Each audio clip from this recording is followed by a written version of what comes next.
les métiers.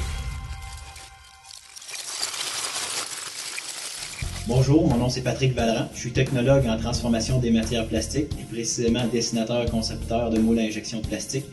Je suis dans le domaine depuis environ 15 ans, mais ici, chez Digitech, depuis environ 5 ans. Ce qui m'a attiré dans le domaine des matières plastiques, je pourrais vous dire que c'est que je rêvais d'être dessinateur-concepteur depuis que j'étais tout petit, mais dans le fond, ça serait pas vrai parce que c'est un domaine qui est vraiment pas connu.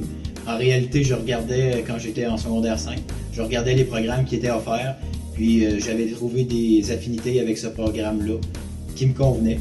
De fil en aiguille, j'ai fait des recherches là-dessus. Puis, j'aimais beaucoup le fait que ce soit pas un domaine très connu, qui était vraiment en expansion, si on recule d'environ 15 ans, qu'il l'est encore aujourd'hui. Ensuite de ça, je regardais beaucoup, moi, le taux de placement, qui était dans le temps à 100% des étudiants. Ça va vraiment intéresser parce que moi, l'important pour moi en sortant des études, c'était de me trouver un travail. Une journée typique pour moi, ça commence avec l'ouverture de mes courriels afin de mieux planifier ma journée de travail. Ensuite de ça, j'embarque dans les projets en cours, qui sont la conception de mes moules 3D, 2D, même dessin d'électrodes. Tout ça peut être entrecoupé par l'appel d'un client pour la conception de son moule. On discute ensemble, des fois je me déplace chez lui pour aller le rencontrer, pour être sûr de bien répondre à ses besoins.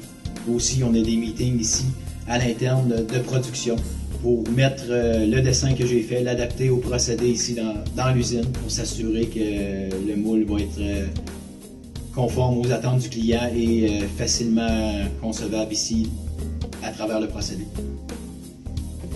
Il y a plusieurs choses qui me passionnent dans mon travail. Une des choses les plus passionnantes que je trouve, c'est qu'il n'y a aucun projet qui est identique. J'ai, depuis 15 ans, dessiné plusieurs moules 3D, mais jamais effectué le même travail. C'est ce qui est vraiment passionnant dans mon domaine, c'est que 2 journées ne sont jamais identiques.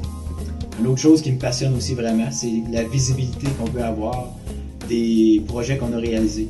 Un exemple de ça, c'est que j'ai déjà travaillé sur un exemple d'un projet d'un déflecteur avant sur le Spider, le bombardier. Quand on se déplace dans la rue et qu'on voit le nouveau modèle de bombardier qui est avec notre pièce que nous on a fabriquée, c'est très valorisant. Puis je trouve que c'est une belle récompense de pouvoir voir dans la rue même ces réalisations.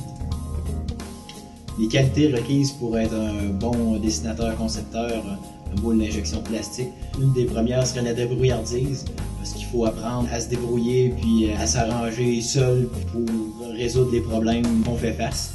Aussi, il y aurait le travail d'équipe, parce que je pense que c'est important de travailler en équipe dans le domaine, parce qu'il y a plusieurs étapes de production qui nous suivent par la suite.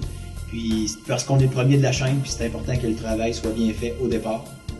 Puis finalement, d'avoir une bonne perception du 3D, d'être capable de visualiser la pièce, les plans de joint, de les voir dans notre tête avant même de pouvoir commencer la conception. Ce que je pourrais dire aux étudiants qui auraient envie de s'inscrire en plasturgie, c'est que moi j'ai choisi la branche du dessin, mais en plasturgie, l'éventail est tellement diversifié. On peut être soit en recherche, sur le plancher à résoudre des problèmes de moulage des pièces sur les presses à injection, même du contrôle de qualité sur le plancher. Il y a tellement d'éventails possibles que je pense que ça vaut la peine de faire le détour pour aller prendre d'informations là-dessus. Puis je pense que chacun peut trouver sa branche qui lui est propre dans ce domaine.